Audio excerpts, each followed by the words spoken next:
Zanine, over to you.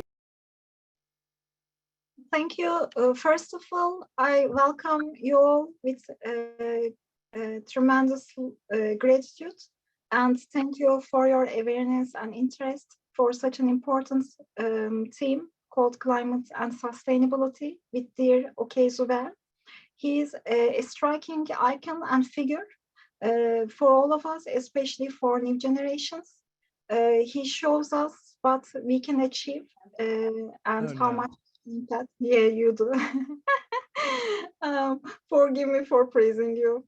And luckily, we have Ngozibel as well, his mother, and we are eager to get to know Okay Subel, his success story, his steps, his future goals, and recently he will take place in COP 27, and he's also UN ambassador. So the mic is up to you. Okay, so is it okay if you can introduce yourself without, modesty? Yeah, no problem. Sorry, I was just like, I'm at school right now, so I'm a little hectic around, but thank you so much for having me. It's really exciting to be here and to get to speak about climate. So as you guys know, my name is Okezwe Bell. I'm 16 years old. I'm a senior in high school, so going through college apps right now, which is nerve-wracking but also exciting.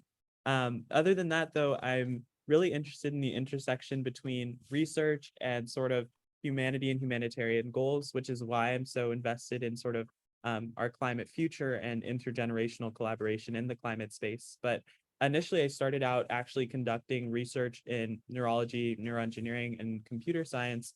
So I was conducting research at the Harvard Medical School and MIT Media Lab on looking at a variety of different ways that we could use different computational tools to solve problems. So for example, I was doing spectral analysis with the Patrick Purdon lab, so analyzing spectrograms, et cetera. And I applied that to develop a low-cost prosthetic arm for individuals with the below-the-elbow amputations. And so that's an example of sort of the kind of works and efforts that I participate in. It's sort of taking research beyond the lab to create tangible impact. And so ultimately, I found that aside from research, I could really participate in sort of this activism and outreach space. And in seeing so few kids and youth of color and people of color in general in research, I started doing education and STEM workshops globally. And I was able to partner with the United Nations, spent hundreds of hours of my time to be able to actually reach over 65,000 kids across 80 countries with my workshops. And now I've started getting into climate and advocacy, sort of working in these spaces and sort of getting corporate organizations and also change makers, policymakers to adapt youth into their schema, because ultimately we're going to be the ones inheriting the problem. So it's important that these sustainability focused companies and climate activists, climate scientists are collaborating with us such that we will be able to effectively implement solutions. And so I've worked with companies such as H&M, Aleph Farms, and more on disseminating this mission and really getting youth involved in the climate space and climate activism and justice. Perfect. And do you have plans to take this opportunity and your current strategic, very open position to affect global by other means, maybe? Like, Yeah, Mhm.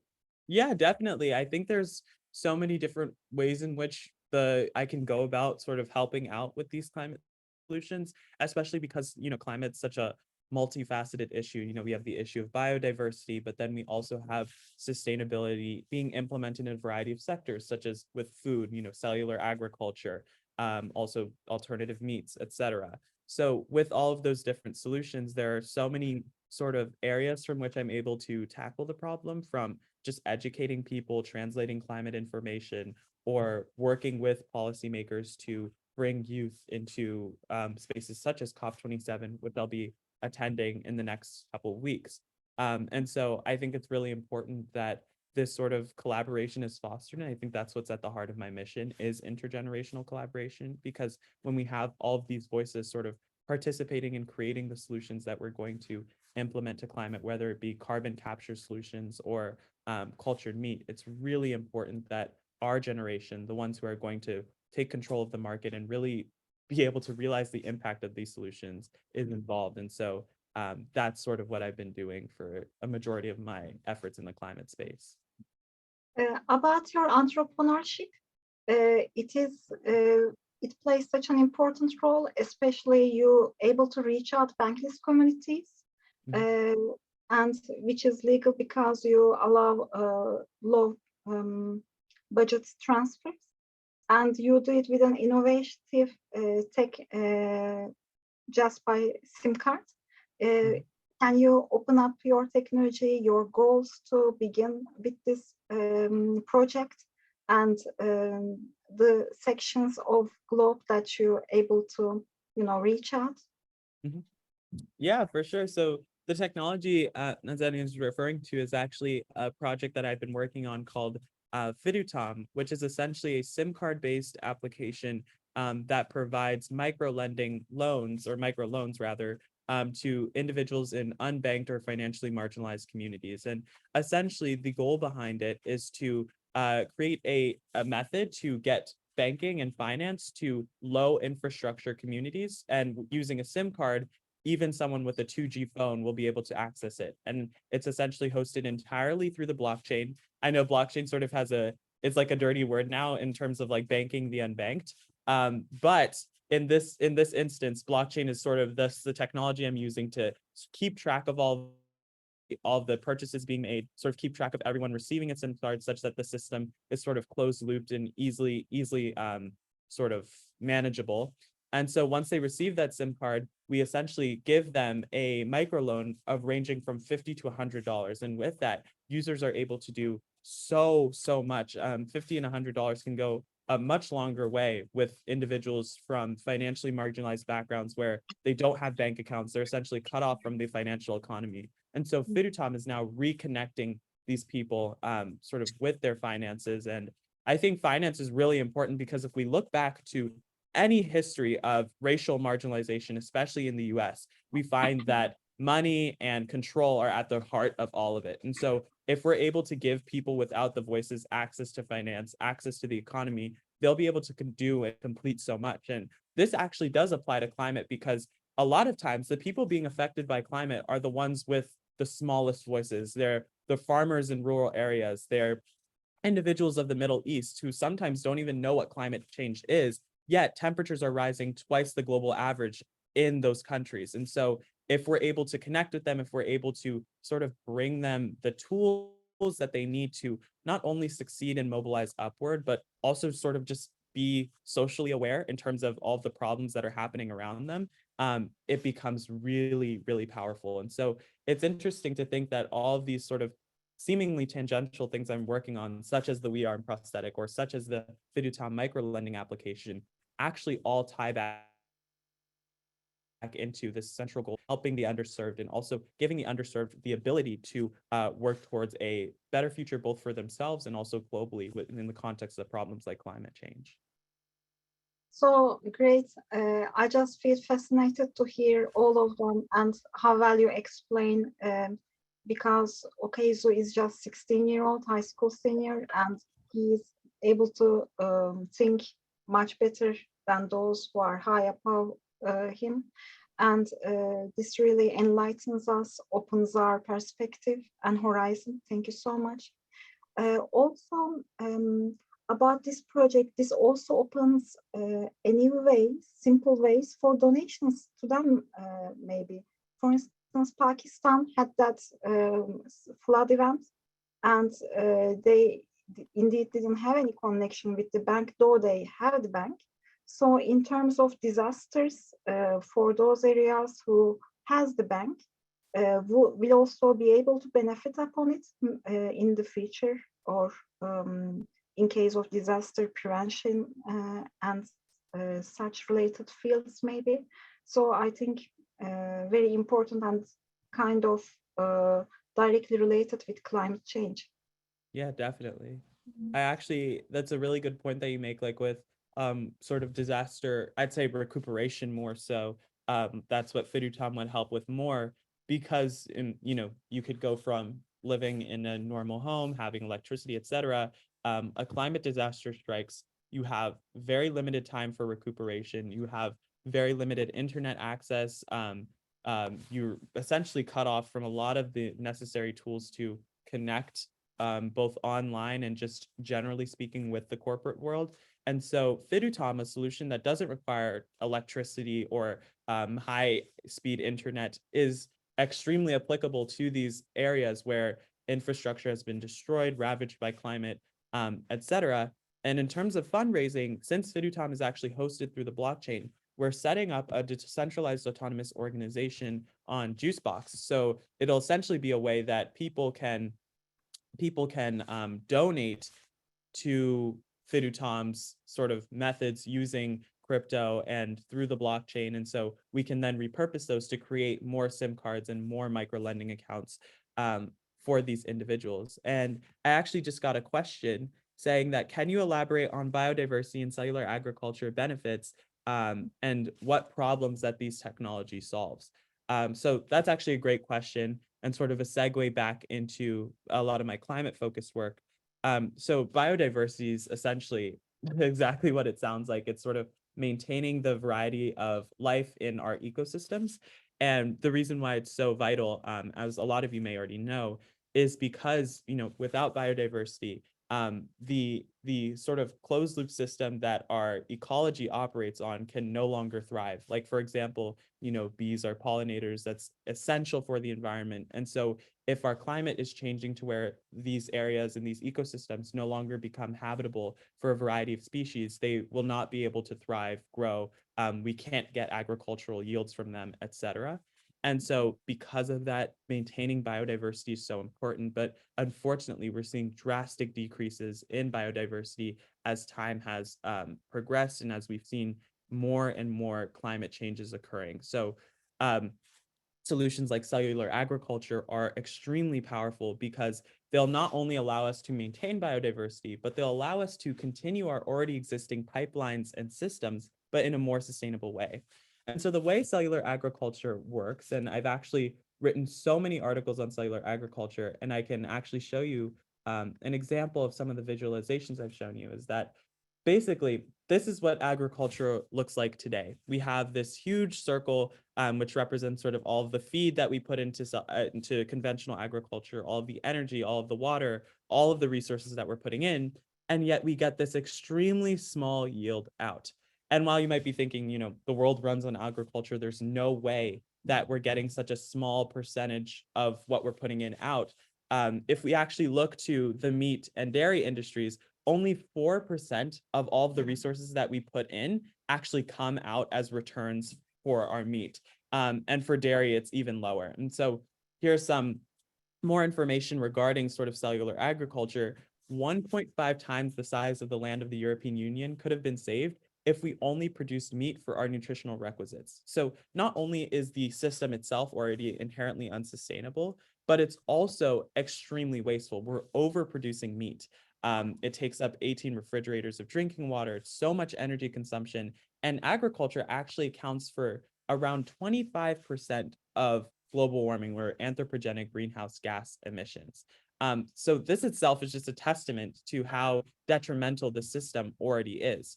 And so what cellular agriculture essentially is a method of using alternative protein sources or getting a small cell biopsy from an animal to produce the same biological product, but in a sustainable manner. So I'll just go through here. This is essentially sort of the pipeline for cellular agriculture from a technical perspective. You start with an embryonic stem cell. Those stem cells proliferate. You can also start with a myosatellite stem cell, which is essentially just a stem cell that you already know is going to differentiate into muscle tissue. And muscle tissue is meat. So this is the process for meat in cellular agriculture. You add something called an extracellular matrix, which essentially gives the cell structure. It holds them together.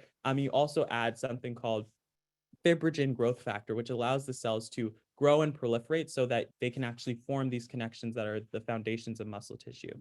And so once you have the myosatellite stem cells, you can add in growth media. Right now they're using fetal bovine serum, which is pretty unethical because it's actually taking the blood from a baby cow. So what they're trying to do is come up with other growth factors, such as plant-based growth factors, that will allow these cells to grow quickly and effectively.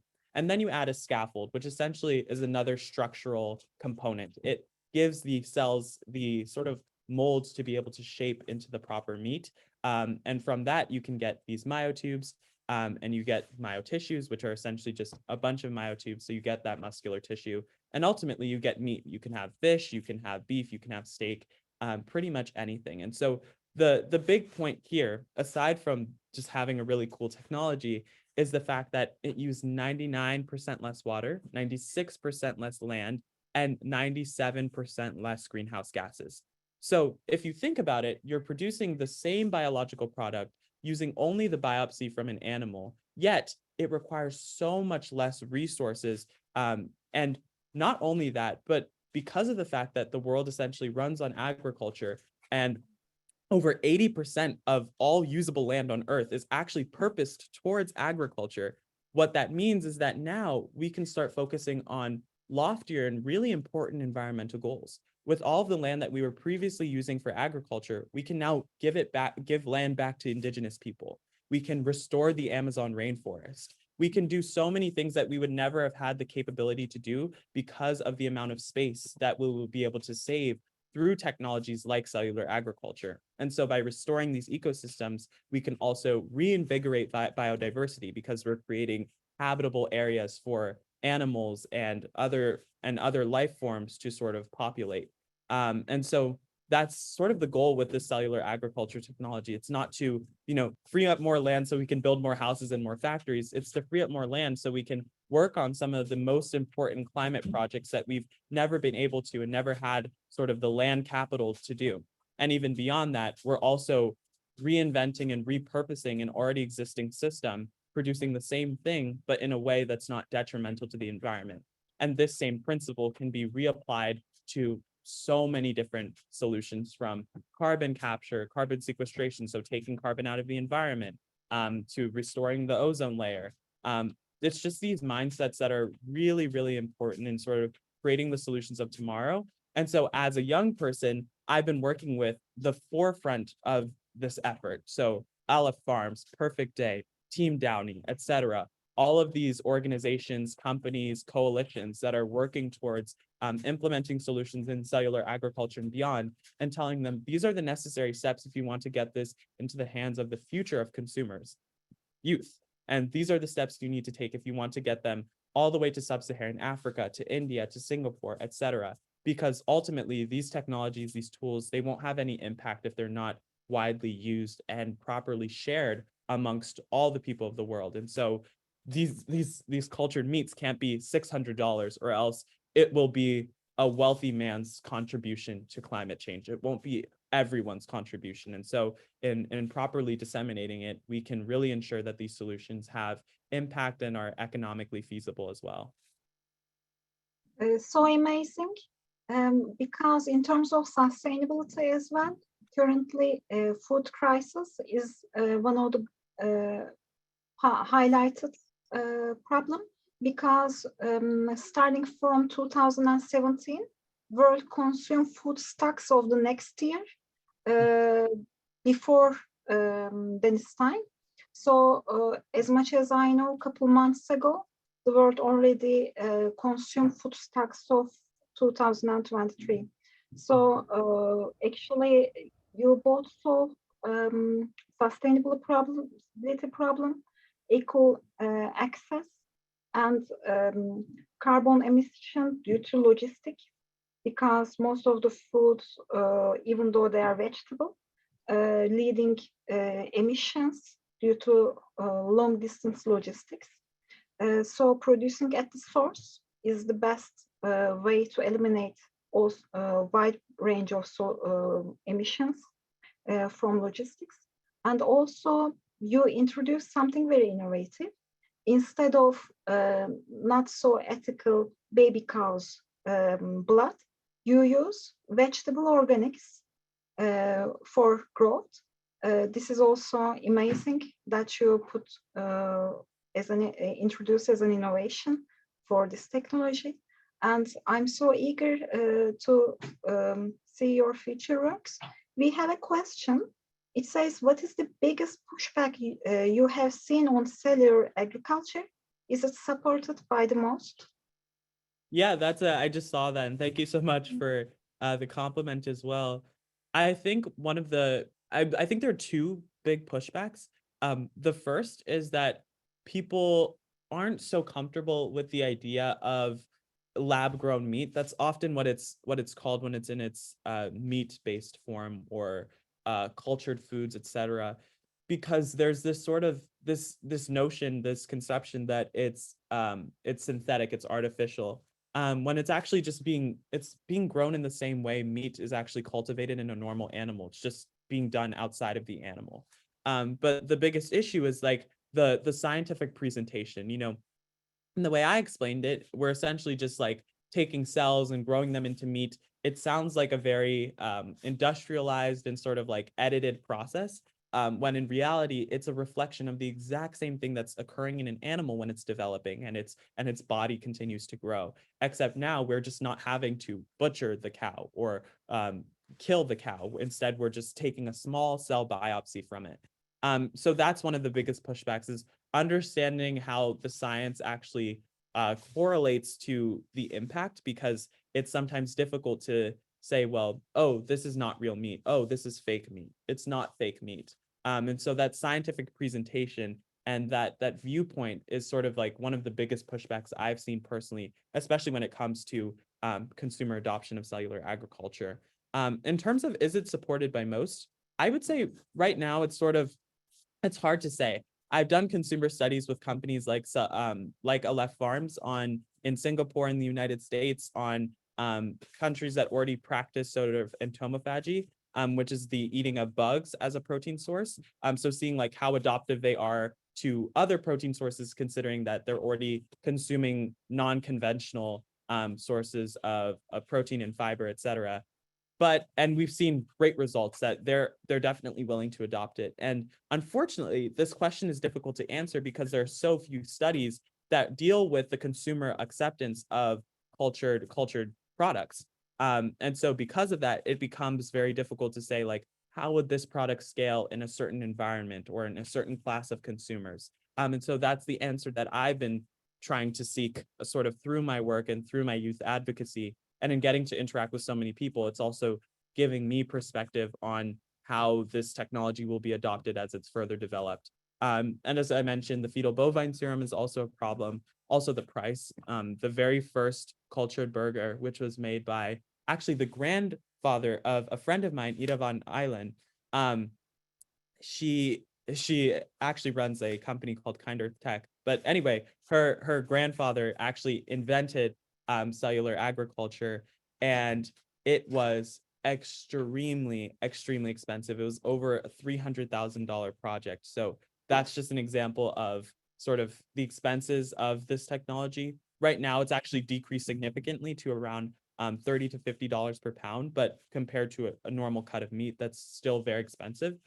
So the cost is definitely one of the biggest pushbacks. But in Singapore and countries that are more willing to adopt sort of newer and different technologies, especially when it comes to things as conventional as meat, we've seen sharp price decreases. So it's really all dependent on the country's willingness to accept the solution. And now I have another question that says, from Callie Bennett, how have you been working with H&M or other countries to solve issues such as fast fashion and overproduction of textiles? This is a really great question. I actually wrote an article a little bit back on, it was called like the faults of the fashion industry. And so if you don't know, the fashion and textiles industry is extremely unsustainable, from the dyes that are produced to the overworking of product developers and also the people who are like putting together the clothes, to using jobs overseas where people are extremely underpaid. It's not a very ethical industry, especially when it comes to some of the most popular brands, such as Nike, and even it used to be in some cases H&M, though they've done a really good job of sort of recuperating from that.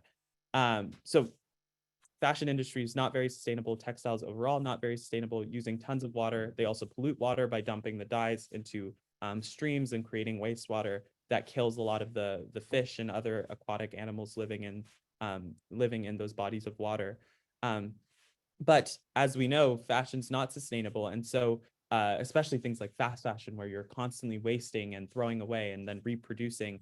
And so my work with companies like H&M and also another company actually called Evolve Together, they rose to popularity very quickly. They're essentially like this lifestyle brand. They make masks, they make deodorants, they make lotions, everything. A lot of celebrities have picked them up. It's like it's a very like chic sort of look to all of their products. It's very well done, clean cut, and they produce everything sustainably. And so I'd been working with them as well. And so sort of the goal and the heart of my work was really looking at all sorts of facets of their production process, seeing how, one, we can correlate the production to the impact. How many tons of CO2 are saved or sequestered by producing this product? How much less water is being used? Making all of those quantifiable metrics is extremely important in really qualifying the impact that is being created by a sustainable product, because there are some cases in which a product is sustainably produced, but then there's a trade-off that leads to the negation of that sort of sustainable metric. So you sort of have to consider the costs and the benefits, especially in marginal instances in which sometimes the costs outweigh the benefits. So a sustainable product could potentially even be harmful. And so it's really important to consider sort of all of those points in ensuring that the product is actually sustainable. So that's one aspect of what I do. And they have some amazing scientists there who are extremely qualified, definitely more qualified than me. And so my goal is sort of just like looking through everything, also going through sort of some youth implementations, youth perspectives, seeing how many people would actually need to use the product to have a net environmental benefit, et cetera.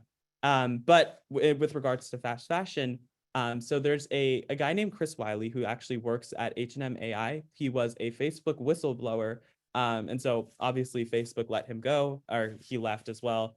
And then he actually joined H&M. And what we're doing is looking at producing or predicting future fashion trends. So it's a combination of psychology, artificial intelligence, just being a young person and sort of witnessing the world and people wearing different clothing.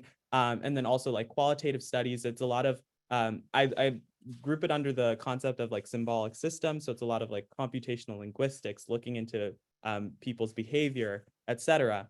And so the utility of predicting future fashion trends is not that we're going to try and create clothing that matches each fashion trend, but instead sustainably produce clothing that will be timeless throughout all of those fashion trends that will exist. So not only will we be able to maximize H&M's profit at any given fashion season or when something's in style, but we'll also be able to make sure that the clothing produced by H&M isn't constantly getting recycled, reused, and changed out and thrown away by different people because the trend is no longer in style. So by predicting these future fashion trends, we're aiming to create pieces that are essentially timeless, especially for youth, so that they continually wear these clothing pieces, and then also creating like recycling drives and sustainable ways to recycle H&M clothing such that they can be repurposed for future products as well.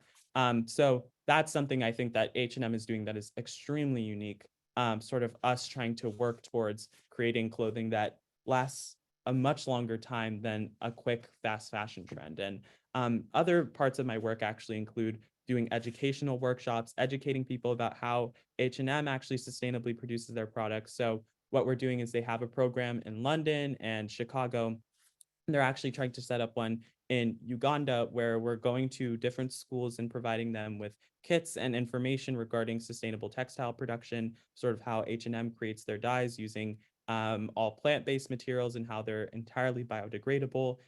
They can be poured into water without any negative environmental detriments, and just overall sustainable clothing production, how their cotton is actually being grown using cellular agriculture.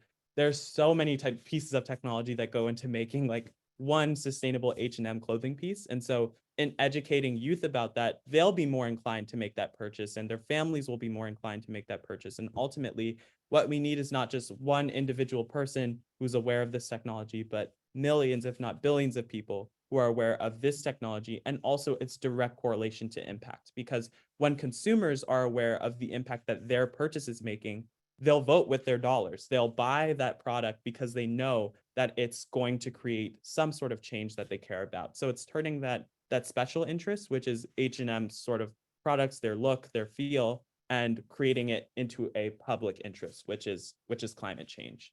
And so that's something really powerful that we've been doing and something that I've been working on and very excited about. So amazing. And about agricultural and artificial meat production.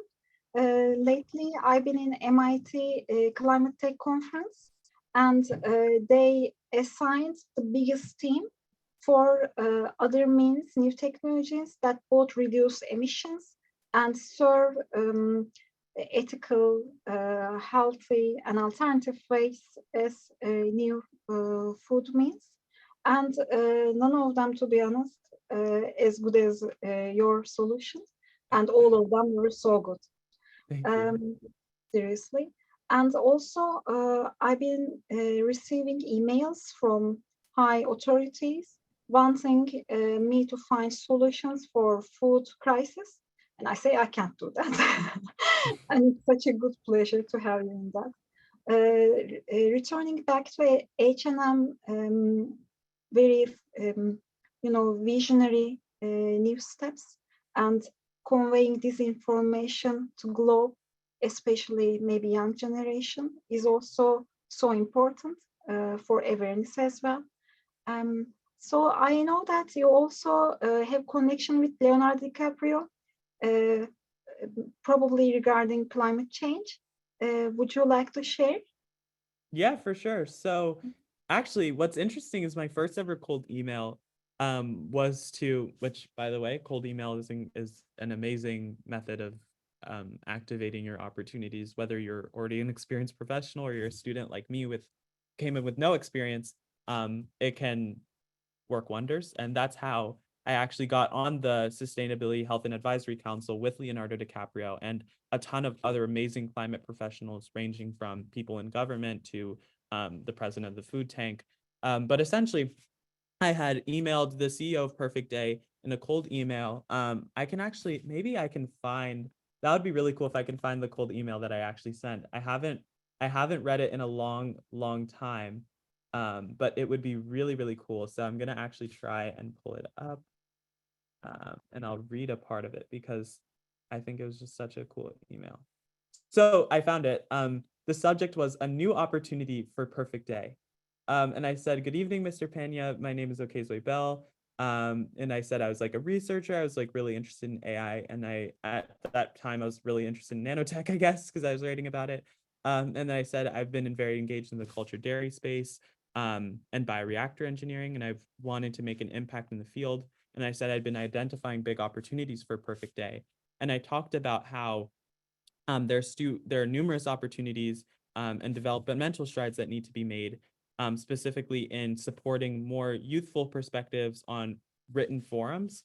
And because Perfect Day had a Medium account with no publications, and all of the publications about Perfect Day on CellAgri, which is like a third-party publishing platform, hadn't really been very successful. I was saying that they needed more diverse viewership and a new perspective that would really help to better implement their products, especially the products being rolled out through their daughter company, the Urgent Company, which produces like sustainable dairy products from ice cream to butter to cream cheese. And so I sent this very long email. He eventually responded. I got to actually intern at the Urgent Company, where I was doing work with their market products. So what I did was I created a distribution schema for Brave Robot, which is their ice cream brand, how they would get it to over 10,000 youth within the next sort of 5 months. And then I also created a mock product where I interviewed over 100 different people about how they would adopt and sort of use a cultured butter product, including the nutritional value, everything. So it was like you could come in. It was like a full scale sort of project where I was looking at all aspects of the production cycle. And so that was an amazing opportunity. A lot of my suggestions, and this internship almost turned into a consulting gig. A lot of my suggestions were actually implemented in Perfect Day and the Urgent Company's most recent brand, Modern Kitchen. So it was really exciting to see them actually using the suggestions I made to make a successful brand. They even used it within their Brave Robot branding, sort of saying direct consumer to impact. They were talking about like this much greenhouse gas saved. They put it in the nutritional value categorization. It was really, really cool. So definitely look it up. You can sort of see some of the elements of what I'm talking about being implemented in their products. And so after I'd done that, after that amazing internship opportunity, I got to meet and learn from so many people. I then was asked to join their Sustainability Health and Advisory Council with Leonardo DiCaprio. So obviously I said yes. It was definitely too great of an opportunity to pass up. And at that point, I'd really not had any experiences like that. So I was like, this could be a really great learning opportunity. And so essentially what I do is I work with people like David Stukas, Dariush Mozaffarian, Danielle Nierenberg, who are all very, very important voices within the climate and sort of cellular agriculture space. And so I was working with them on advising Perfect Day on how they could improve the nutritional quality of their products, how they could make them more accessible to people of varying demographics, and furthermore, how they could ensure that their products would be successfully scaled amongst the youth consumer population. As I've been stressing this whole time, it's really important that we youth adopt the solutions that are being developed, because ultimately we're going to take over the market. And so if we don't adopt them, that will mean that all of the work of the generation that created climate change and is working to solve climate change will not be very useful.